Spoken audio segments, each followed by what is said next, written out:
ஓம் சாந்தி. 5/2/2026 சாக்கார முரளி. இன்று சிவபகவான் கூறுகிறார், இனிமையான குழந்தைகளே, உங்களை ராவண ராஜ்யத்திலிருந்து விடுவித்து சத்கதி கொடுப்பதற்காக மற்றும் நரகவாசியிலிருந்து சொர்க்கவாசிகளாக ஆக்குவதற்காக தந்தை வந்திருக்கிறார். கேள்வி: பாரதவாசி குழந்தைகளாகிய உங்களுக்கு தந்தை எந்தெந்த நினைவுகளை நினைவூட்டி இருக்கிறார்? பதில்: ஹே பாரதவாசி குழந்தைகளே, நீங்கள் சொர்க்கவாசிகளாக இருந்தீர்கள். இன்றிலிருந்து 5000 வருடங்களுக்கு முன்பு பாரதம் சொர்க்கமாக இருந்தது. வைரம் மற்றும் தங்க மாளிகைகள் இருந்தது. நீங்கள் முழு உலகத்திற்கும் எஜமானர்களாக இருந்தீர்கள். பூமி, ஆகாயம் அனைத்தும் உங்களுடையதாக இருந்தது. பாரதம் சிவ்பாபாவினால் ஸ்தாபனை செய்யப்பட்ட சிவாலயமாக இருந்தது. அங்கு தூய்மை இருந்தது. இப்பொழுது மீண்டும் அப்படிப்பட்ட பாரதம் உருவாகப் போகிறது என்பதை தந்தை நினைவூட்டுகிறார்.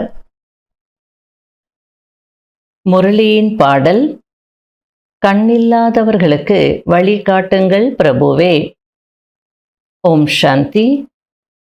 இனிமையிலும் இனிமையான ஆன்மீக குழந்தைகள், இந்த பாடலை கேட்டீர்கள். கூறியது யார்? ஆத்மாக்களுக்கு ஆன்மீக தந்தை கூறினார்.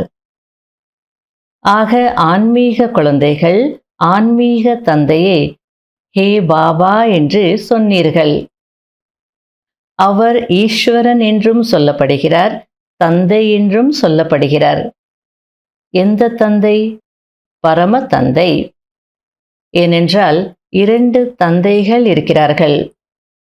ஒருவர் லௌகீக தந்தை, இன்னொருவர் பாரலௌகீக தந்தை.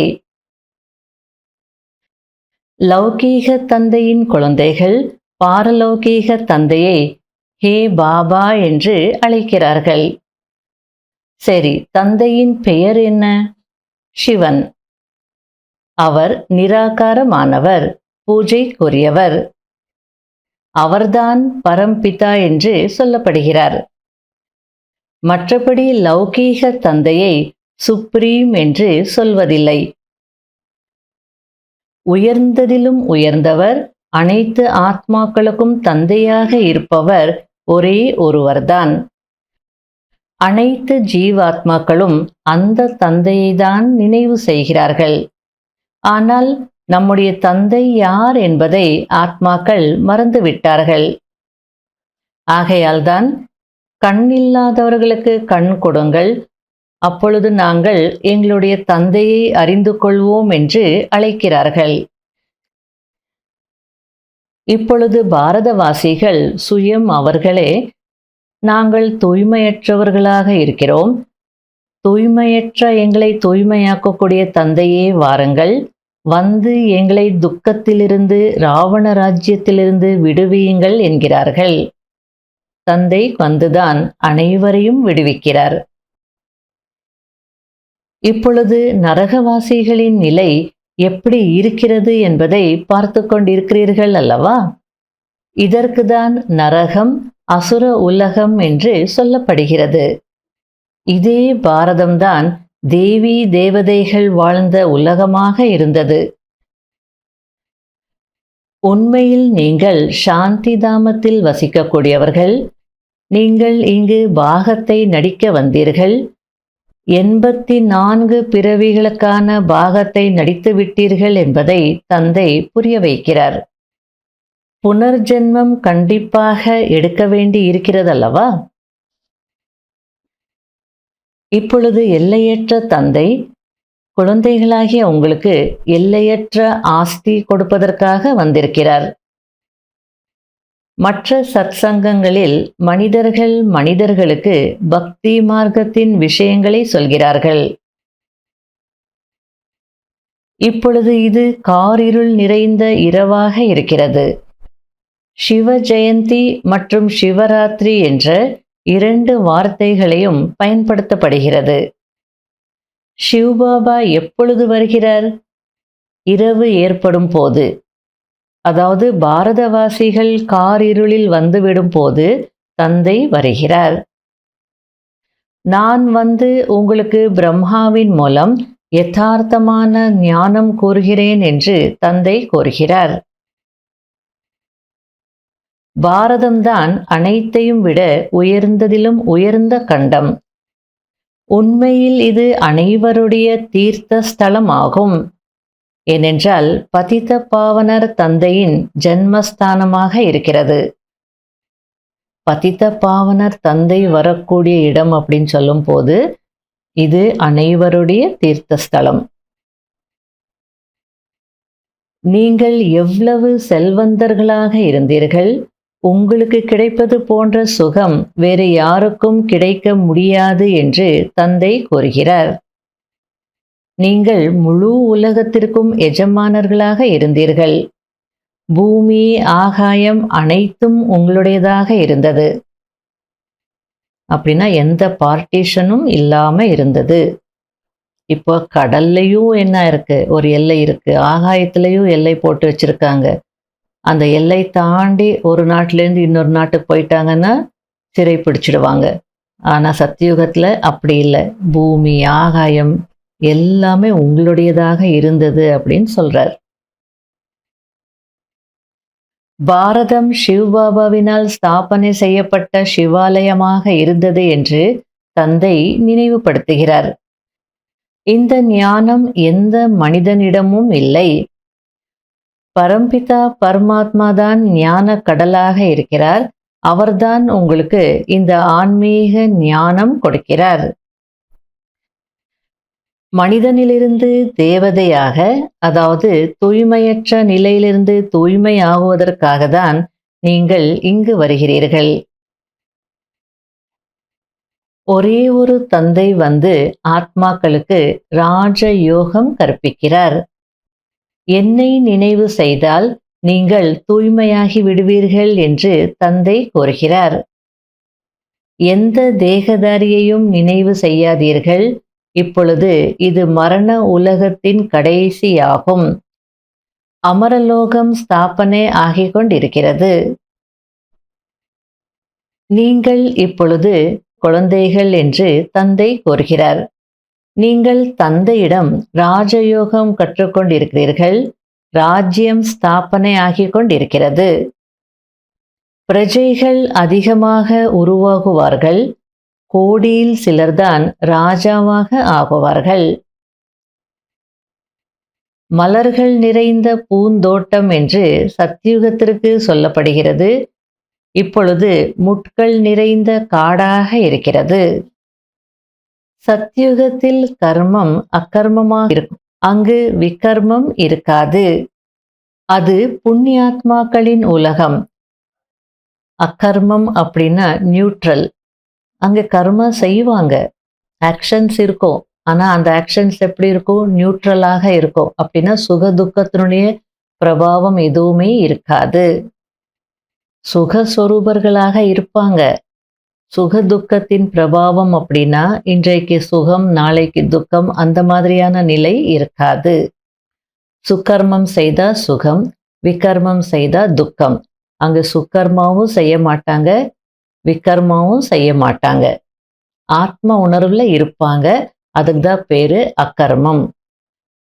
கலியுகத்துல எல்லாருமே தேக உணர்வுல வந்து விகர்மங்கள் செய்யறாங்க. 5 விகாரங்களுக்கு வசமாயிட்டு காரியங்கள் செய்யறாங்க.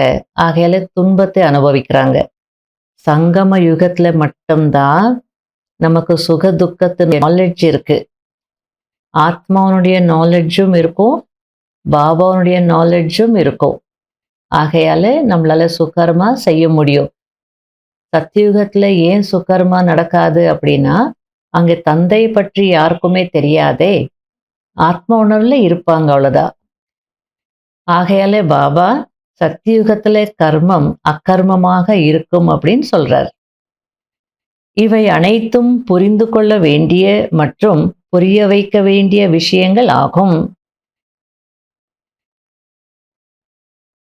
நல்லது.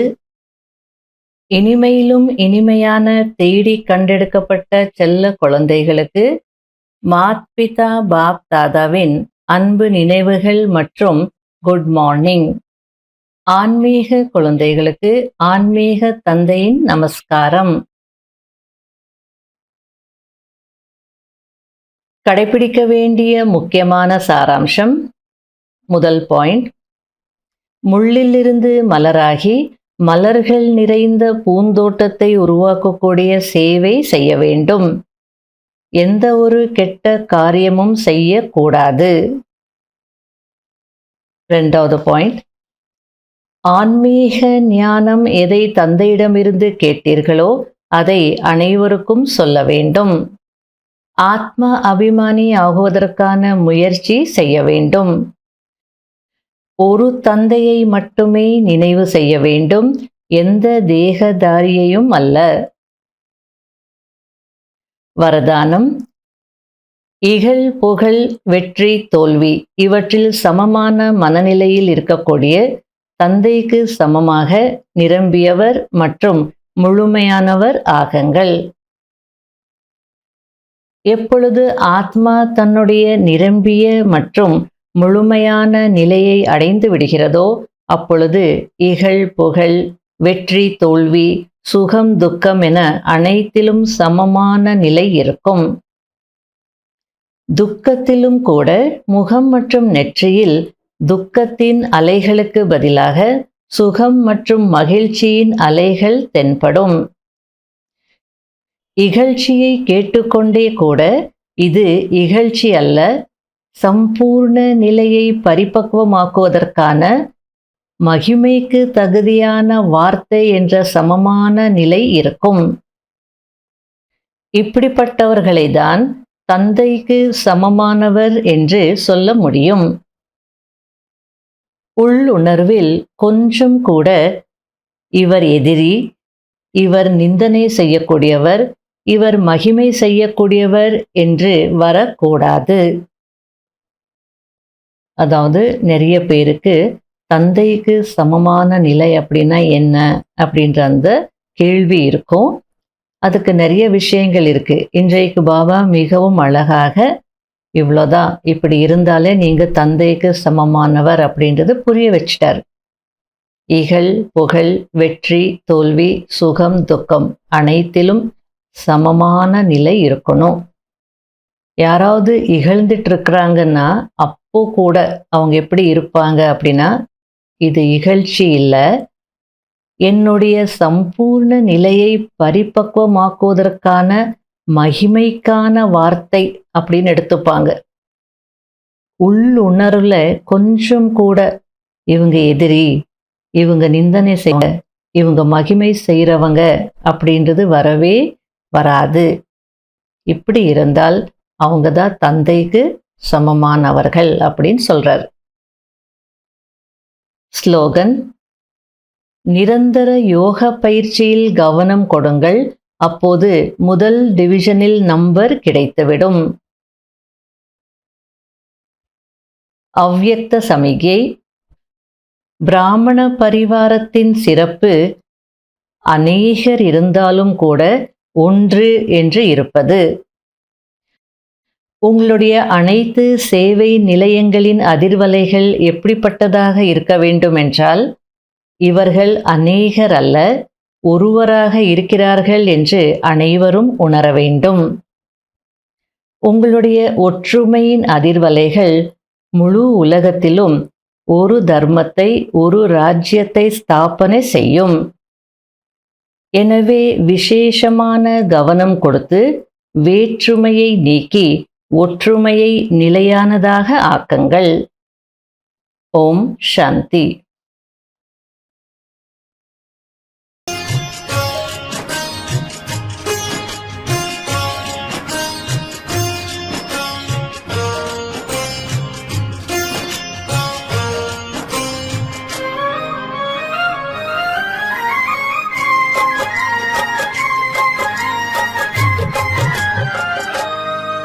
இன்னாருயிர் நண்பன் நீ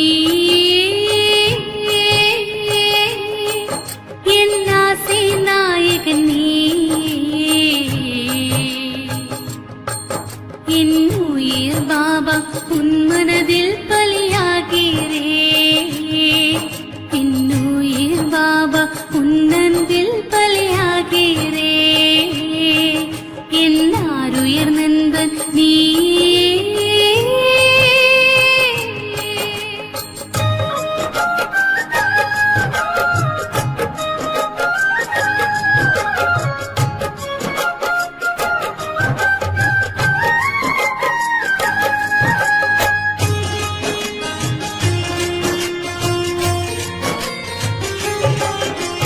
தூரதேசம் இருந்து வந்து முரளி சொன்னாய் மாமா.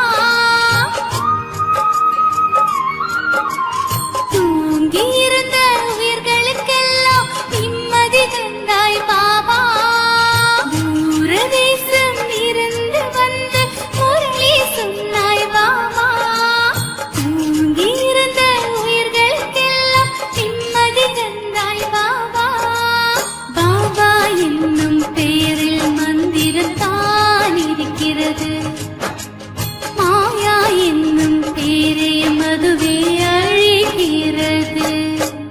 அதர்ம உலகம் மாறட்டுமே, புது ஸ்வர்க்க உலகம் தொடங்கட்டுமே. என்னுயிர் பாபா உன் மனதில் பலியாகிறே. என்னுயிர் பாபா உன் அன்பில் பலியாகிறே. இன்னாருயிர் நண்பன் நீ